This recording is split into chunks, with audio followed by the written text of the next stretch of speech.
Sesuai dengan janjinya, jika weekend ini Kasih mengajak putranya ke sebuah mall. Kasih juga sudah memesan taksi online. Sudah siap ayang bunda? Tanya Kasih lembut sambil memijit hidung mancung milik putranya.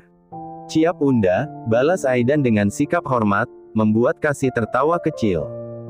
Putranya memang menggemaskan. Ganteng banget kamu nak. Anak siapa sih? Ujar Kasih gemas dan menciumi pipi gembul milik putranya. Anak unda. Pinter. Tin. Kasih melongok keluar. Tuh taksinya udah datang, kita berangkat yuk, ajak Kasih sembari menggandeng tangan putranya. Sebelum keluar dari rumah, Kasih memastikan lebih dahulu jika rumahnya sudah benar-benar dikunci. Kasih melangkah ke sebuah mobil berwarna putih yang terparkir persis di depan gerbang rumah kontrakannya. Dengan Mbak Kasih? Tanya pria berusia 40-an. Kasih mengangguk. Mari silahkan masuk Mbak. Pria itu membuka pintu untuk Kasih dan Kasih menyuruh putranya lebih dulu ke dalam mobil, kemudian disusul oleh Kasih. Terima kasih Pak, sesuai dengan aplikasi ya Pak. Baik Mbak Kasih, jawab sopir taksi online itu dan menghidupkan mesin mobilnya. Setelah menempuh perjalanan kurang lebih 30 menit, akhirnya taksi yang ditumpangi Kasih berhenti di sebuah mall yang megah. Kasih turun dari mobil dan mengajak putranya. Aidan terkagum-kagum melihat bangunan mall di depannya. Biasanya Kasih mengajak putranya ke sebuah mall yang tak jauh dari rumah, cukup berjalan kaki selama 15 menit sudah sampai.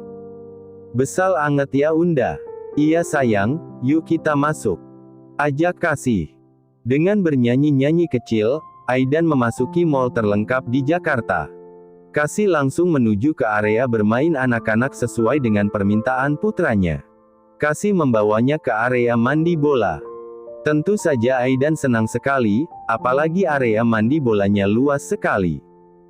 Bunda tunggu di sini ya, harus hati-hati, tidak boleh nakal ya. Iya unda. Aidan segera masuk ke dalam arena mandi bola. Kasih bisa melihat Aidan tampak senang sekali. Ya Allah nak, kamu memang buah hati bunda. Tidak boleh siapapun memiliki kamu. Meski kamu terlahir dengan cara yang salah, bunda akan selalu menyayangimu dan tidak akan pernah menganggapmu sebagai aib seperti wanita lain yang bernasib sama dengan bunda. Bahkan mereka rela membunuh bayi tak berdosa itu setelah dilahirkan seperti berita-berita kriminal yang ada di TV. Kasih teringat akan mimpinya semalam. Saat dirinya dan Aidan bermain di taman, tiba-tiba muncul lelaki bertopeng membawa anak pergi. Astagfirullah. Aidan. Teriak Kasih karena tidak melihat aktivitas Aidan. Kasih berlari menuju tempat dia terakhir melihat Aidan. Aidan kamu di mana nak? Jangan pergi ninggalin bunda, ucap Kasih dengan air mata yang mulai menetes di pipi. Saat Kasih berada di ujung ketakutannya, tiba-tiba sebuah tangan menarik bajunya. Kasih menoleh dan langsung menubruk sang putra. Unda kemana? Aidan kaliin. Ya Allah nak, bunda yang harus tanya begitu. Kamu dari mana? Bunda mencari kamu kemana-mana, takut kamu hilang atau diculik orang, ujar Kasih sembari menciumi dahi Aidan. Haus unda. Ya udah, kita beli minuman dulu yuk. Gak mau unda aja, Aidan di sini aja. Tapi sayang, bunda takut kamu hilang. Ungkap Kasih dengan penuh kekhawatiran. Aidan masih kekeh tidak mau ikut bundanya, membuat Kasih akhirnya mengalah dan membiarkan putranya bermain kembali. Ya sudah, tapi kamu masuk ke dalam ya, jangan kemana-mana. Pesan Kasih. Aidan pun mengangguk senang dan masuk kembali ke area mandi bola. Kasih membeli minuman, tapi matanya tak lepas dari Aidan yang tengah asyik bermain. Dia tidak mau kehilangan Aidan barang sedetik pun. Sementara itu, Adelia tengah mengajak tunangannya untuk fitting baju di sebuah butik yang tak jauh dari mall yang dikunjungi Kasih dan putranya. Keduanya sedang mencoba jas dan gaun pengantin yang dirancang oleh desainer kondang di kota ini. Wah kalian sangat serasi sekali, Eike yakin banyak yang iri dengan pasangan seperti kalian, ujar seorang laki-laki bergaya kemayu yang berdandan seperti perempuan. Ah bisa saja kamu Wan, ujar Adrian sambil memukul manusia jadi-jadian itu. Ah ganteng, jangan panggil Eike Wan, nanti dikira Wawan. Panggil Miss Wanda ingat, Miss Wanda, ujar laki-laki bernama Wanda dengan mengerucutkan bibirnya. Iya Wanda Miss Wanda. Adelia terkekeh melihat kelakuan tunangannya yang menggoda pria tulang lunak itu. Mas, abis ini kita pergi ke mall seberang sana yuk, ada sesuatu yang harus aku beli. Terserah kamu saja, jawab Adrian datar, membuat Adelia terdiam. Adelia merasakan perubahan sikap tunangannya ini. Bahkan Adelia tidak mendengar Adrian memanggilnya sayang lagi. Kalau ditanya, Adrian hanya menjawab ya dan tidak. Kamu kenapa sih mas, beberapa hari ini sikapmu berubah. Kamu terkesan banyak diamnya. Tanya Adelia kesal. Masa sih, kayaknya biasa aja, jawab Adrian dingin. Mungkin karena kelelahan. Kamu tahu sendiri kan jadwal operasiku padat bulan ini, sambung Adrian, tidak mau membuat tunangannya khawatir dan tahu apa yang saat ini dia pikirkan. Ya sudah, kita pulang saja, ujar Adelia kecewa. Adrian bisa melihat kekecewaan yang terlihat dari wajah wanita yang begitu dia cintai. Enggak, aku akan menemanimu membeli apa yang kamu butuhkan. Ayo kita pergi, ajak Adrian. Sampai di mall, ternyata Adelia mengajak Adrian ke sebuah toko yang menyediakan pakaian dalam wanita. Sebenarnya Adrian malu berada di sini. Sayang, kita ngapain sih di sini? Ya membeli pakaian dalam sayang, masak mau beli panci di sini, ujar Adelia terkekeh geli. Kalau mas malu, Mas Adrian bisa tunggu di luar. Oke, kalau sudah selesai telepon ya. Ujar Adrian sambil menyerahkan kartu kreditnya. Adelia menerima kartu kredit yang diberikan Adrian lalu dikembalikan lagi. Tidak usah, aku masih punya uang kok. Nanti saja kalau kita sudah sah menjadi suami istri. Ini yang Adrian sukai dari Adelia, tidak memanfaatkan calon suaminya yang kaya raya. Adrian menunggu di sebuah bangku panjang yang berada di depan toko pakaian khusus pakaian dalam wanita dan menyibukkan diri dengan membalas chat dari teman-temannya dan membuka sosial media miliknya. Mas Adrian, aku sudah selesai. Sebelum kita pulang makan dulu yuk, aku lapar banget, ucap Adelia dengan wajah pucat, membuat Adrian terkekeh. Ya Allah sayang, wajah kamu sampai pucat begini loh. Harusnya kita makan dulu baru keliling mencari keperluanmu, ujar Adrian sambil terkekeh kecil, sedangkan Adelia memberengut. Pacarnya kelaparan malah diketawain. Buruan keburu pingsan ini, ujar Adelia dan berjalan duluan meninggalkan Adrian. Adrian tertawa dan mengikuti Adelia dari belakang. Di tempat lain, Kasih sudah selesai makan di sebuah food court yang ada di mall ini. Nggak ada yang Aidan mau beli lagi mumpung Unda lagi baik loh. Aidan menggeleng. Baiklah kita pulang yuk, ini juga udah jam 12 siang. Tapi sebelum pulang kita cari musola dulu yuk, udah masuk sholat duhur. Ayo Unda, jawab Aidan antusias sambil menggandeng tangan sang bunda. Kasih bersyukur hati ini dirinya bisa menyenangkan hati putranya.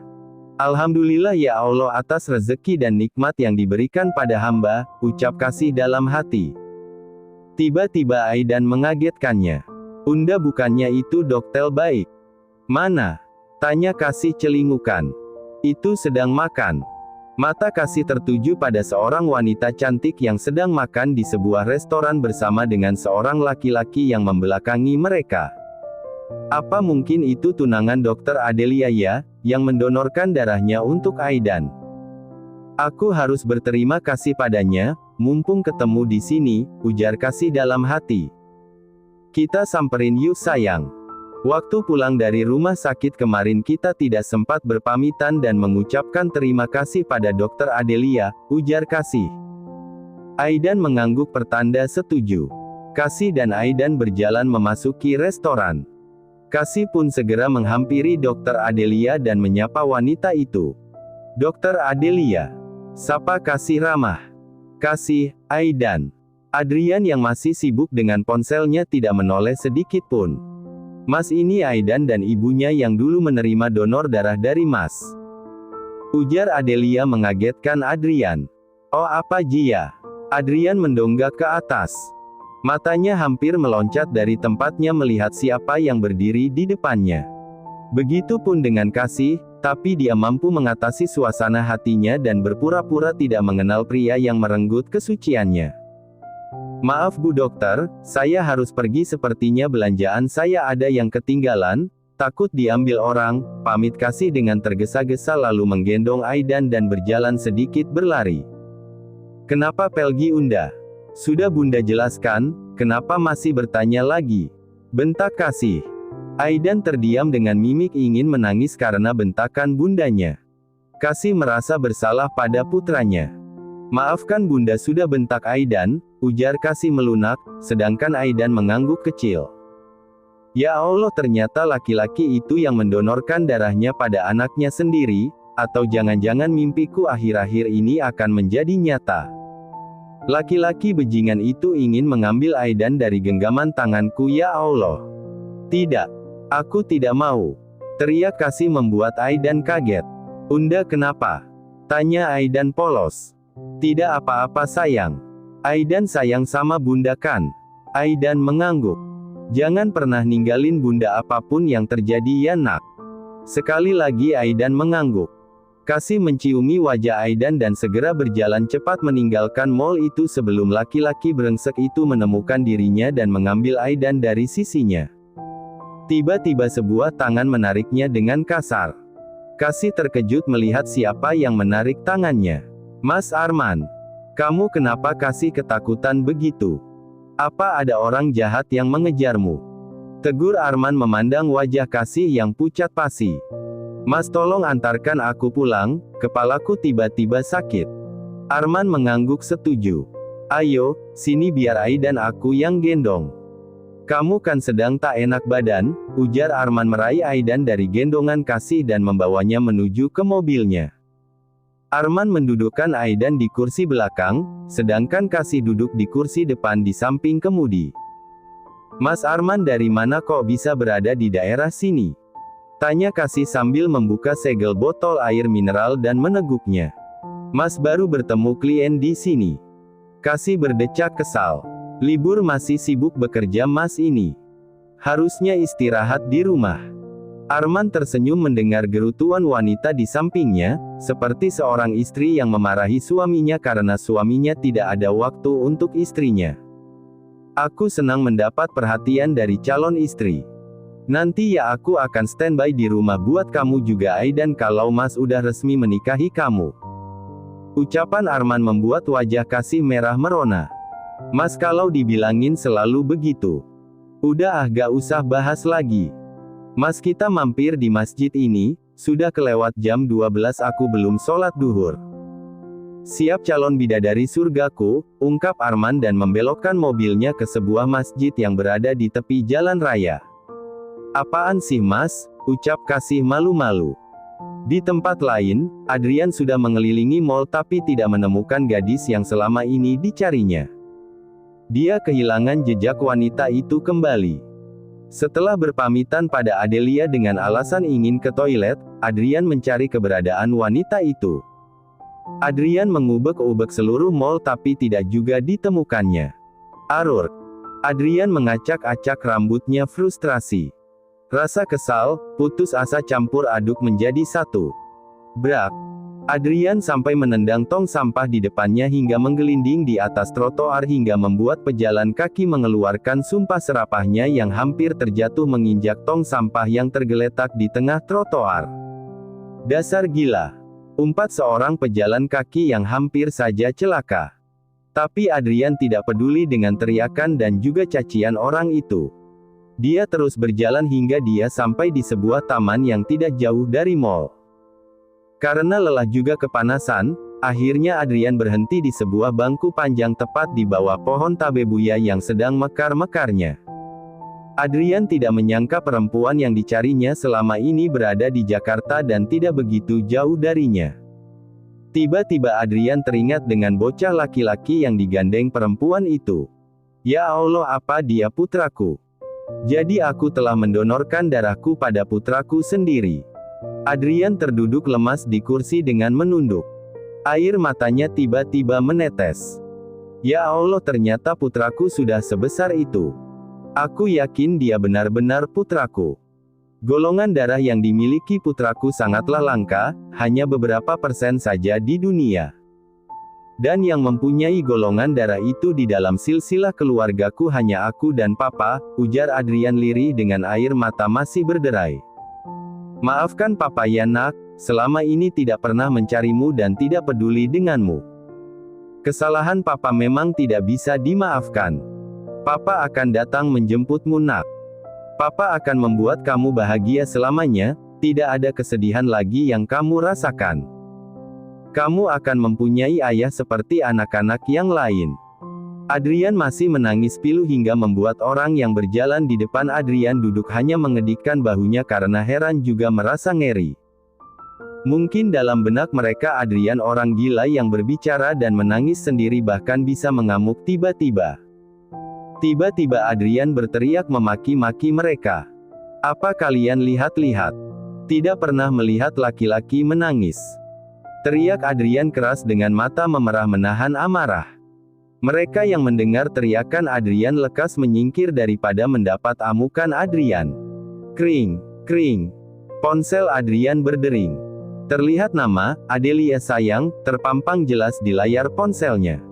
Dengan malas-malasan Adrian mengangkat telepon dari kekasihnya. Halo. Kamu di mana sayang? Aku masih menunggumu di restoran. Aku cari ke toilet tapi kata cleaning service tidak melihat ciri-ciri yang aku sebutkan masuk ke dalam toilet, berondong Adelia di seberang telepon. Maaf Adelia, aku ke toilet lantai 2 karena di lantai 3 toiletnya penuh sedangkan aku sudah gak kuat lagi menahannya, jawab bohong Adrian tanpa merasa bersalah sedikit pun pada kekasihnya yang menunggu terlalu lama. Ya sudah cepat ke sini aku tunggu. Adelia ingin menutup teleponnya tapi buru-buru Adrian mencegahnya. Maaf Adelia sayang, kamu bisa pulang sendiri kan? Aku ada telepon dari rumah sakit, Dr. Fernando membutuhkan bantuanku. Ada rasa bersalah karena membohongi kekasihnya, tapi Adrian ingin sendiri menenangkan pikirannya yang sedang kalut. Cek, Dr. Fernando memang tidak suka kita berduaan. Buktinya dia selalu mengganggu kesenangan dan kebersamaan kita dengan alasan pasien. Adelia berdecak kesal dan menggerutu di dalam telepon, membuat Adrian ikut bersalah dengan sahabat yang menyeret namanya ke dalam masalah pribadinya. Maaf ya sayang, jangan marah dengan Fernando. Ya sudah kamu hati-hati ya aku akan pesan taksi online, balas Adelia lesu. Adelia menutup teleponnya. Selalu saja begitu akhir-akhir ini. Padahal tinggal hitungan hari saja aku dan Adrian akan menikah tapi kenapa Adrian seolah-olah menjauh? Seperti ada yang disembunyikannya. Apa Adrian tidak mencintaiku lagi atau jangan-jangan Adrian selingkuh? Aku harus menyelidikinya, ujar Adelia bermonolog sendiri. Maafkan aku Adelia, aku terpaksa membohongimu, ucap Adrian dan memasukkan ponselnya ke dalam celananya. Adrian berjalan gontai menuju kemana mobilnya terparkir. Dengan kecepatan sedang Adrian melajukan mobilnya ke arah apartemennya. Dia akan menenangkan suasana hatinya yang sedang kalut karena menghadapi masalahnya yang sangat pelik ini. Arman menghentikan laju mobilnya tepat di depan gerbang rumah yang ditempati oleh Kasih. Terima kasih Mas telah mengantarkan aku dan Aidan pulang. Kasih melepas sabuk pengamannya dan pandangannya beralih pada Aidan yang tertidur di kursi penumpang. Mas mampir dulu, ada yang ingin aku bicarakan sama Mas Arman dan ini sangat penting sekali untuk kelangsungan hubungan kita. Kita bicara di teras saja ya, aku tidak mau terjadi fitnah, ujar Kasih serius dan disetujui oleh Arman. Arman mengangkat tubuh Aidan dan diletakkan di kamar Kasih. Aidan memang tidur seranjang dengan ibunya. Kasih tidak bisa tidur kalau tidak ada Aidan di sampingnya. Setelah melangkah ke dapur untuk membuatkan 2 mangkuk es buah yang tadi pagi sempat dibuatnya sebelum pergi ke mall bersama Aidan, Kasih membawanya ke teras di mana Arman tengah menunggunya di sana. Diminum dulu mas mumpung masih dingin, aku sendiri yang bikin loh. Perintah Kasih sembari menyodorkan semangkuk es buah. Benarkah? Arman menerimanya dengan senang hati lalu memakannya. Siang-siang begini memang cocok minum yang segar-segar. Celetuk Arman sembari menikmati kudapan es buah buatan Kasih. Iya mas cocok sama cuacanya yang lagi panas-panasnya, ucap Kasih menambahkan. Arman meletakkan mangkuk kosong yang telah berpindah isinya ke dalam perutnya dan mengelap bibirnya dengan tisu yang disediakan Kasih di meja. Arman mengeluarkan sendawa cukup keras pertanda perutnya telah penuh hingga membuat Kasih terkekeh geli. Maaf perutku kekenyangan, habisnya es buatan kamu seger banget. Lihat saja tanpa sisa sama sekali, ujar Arman merasa sungkan.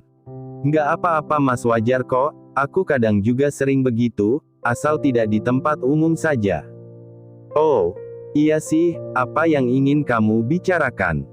Kasih menghela napas berat. Bismillah semoga Allah meridhoi keputusan ini. Begini mas Arman, aku ingin mas menikahiku secepatnya, ucap Kasih sambil menunduk malu. Sebagai perempuan seharusnya Kasih menunggu mas Arman yang memintanya lebih dulu. Menurut Kasih ini merupakan jalan satu-satunya agar laki-laki tersebut berhenti mencarinya dan merebut putranya. Kasih menganggap Arman bisa melindunginya dari laki-laki bejat yang tega memperkosnya. Arman yang mendengar penuturan Kasih tentu saja sangat bahagia.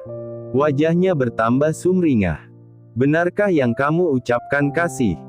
Ujar Arman tidak percaya sampai dia memukul pipinya sendiri berulang kali. Bukan mimpi. Ucapan Arman membuat Kasih malu sendiri. Yaitu kalau mas mau. Kalau tidak juga nggak apa-apa, Kasih tidak akan memaksa, ucap Kasih pura-pura sedih. Tentu aku sangat mau sekali Kasih. Aku akan bicara dulu dengan kedua orang tuaku dan membuat kejutan untuk mereka. Sebentar lagi mereka akan mempunyai menantu sekaligus cucu, ujar Arman dengan mata berbinar. Mendengar ucapan Arman, Kasih tertegun diam membeku. Bagaimana jika mereka tidak bisa menerimaku mas? Arman tahu apa yang dikhawatirkan Kasih. Arman menggenggam tangan Kasih memberinya kekuatan. Aku yakin kedua orang tuaku bisa menerimamu. Orang tuaku sangatlah baik, mereka tidak memandang status seseorang. Mau janda, gadis sama saja asal anaknya suka sama suka tidak ada masalah sama sekali. Tapi statusku lain mas. Dibilang janda bukan, aku tidak pernah menikah. Dibilang gadis apalagi sedangkan aku sudah mempunyai seorang anak. Kamu jangan khawatir mereka pasti bisa menerimamu. Akan aku jelaskan pada mereka.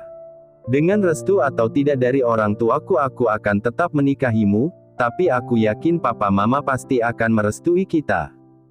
Tapi mas keluarga terpandang. Bagaimana kalau berita mas menikahi wanita sepertiku tersebar di media? Keluarga mas pasti merasa malu dan tercoreng. Sudahlah Kasih jangan berpikir yang aneh-aneh. Kamu ini aneh sayang, minta dinikahi secepatnya tapi kamu sendiri masih ragu, ucap Arman bersungut-sungut. Maaf mas aku hanya khawatir saja. Ya sudah mas pulang dulu, tidak enak dengan tetangga dari tadi pada ngeliat kemari menatap curiga dengan kita. Aku tidak mau kita digerebek warga dikira berbuat mesum, lanjutnya dan mengusir Arman untuk segera pergi dari sini. Ya nggak apa-apa, kita malah bisa dipaksa nikah sekarang oleh warga. Kasih mencebikkan bibirnya. Itu maunya Mas Arman. Arman terkekeh mendengar ucapan Kasih apalagi melihat bibir Kasih dimanyunkan membuat Arman gemas ingin mengecup bibir itu. Tidak usah dimanyunkan begitu bibirnya, mau menggoda mas ya. Sontak Kasih menutup mulutnya dengan tangannya. Apaan sih mas, gak usah mesum deh, cepat pulang sana. Oke, malam minggu nanti aku akan mengajakmu ke rumah calon mertua dan aku akan mengenalkanmu pada mereka. Mumpung malam minggu nanti semua pada berkumpul. Kasih mengangguk setuju. Ya sudah mas pulang ya, jaga diri baik-baik. Kalau ada apa-apa tolong hubungi aku. Kasih tersenyum mengangguk. Hati-hati mas jangan ngebut. Pesan Kasih. Arman mengangguk memberi kode isyarat dengan jari membentuk huruf O dan memasuki mobilnya. Arman menyalakan klakson mobilnya 2 kali sebagai tanda perpisahan dan Kasih membalasnya dengan lambaian tangan kemudian masuk ke dalam kamar dan berniat memejamkan matanya barang sejenak. Terima kasih sudah menonton, guys. Jangan lupa klik like jika kalian menikmati cerita ini, subscribe untuk update konten seru lainnya, dan tinggalkan komentar di bawah tentang apa yang kalian pikirkan atau cerita apa yang ingin kalian dengar selanjutnya. Dukungan kalian sangat berarti. Sampai jumpa di video berikutnya.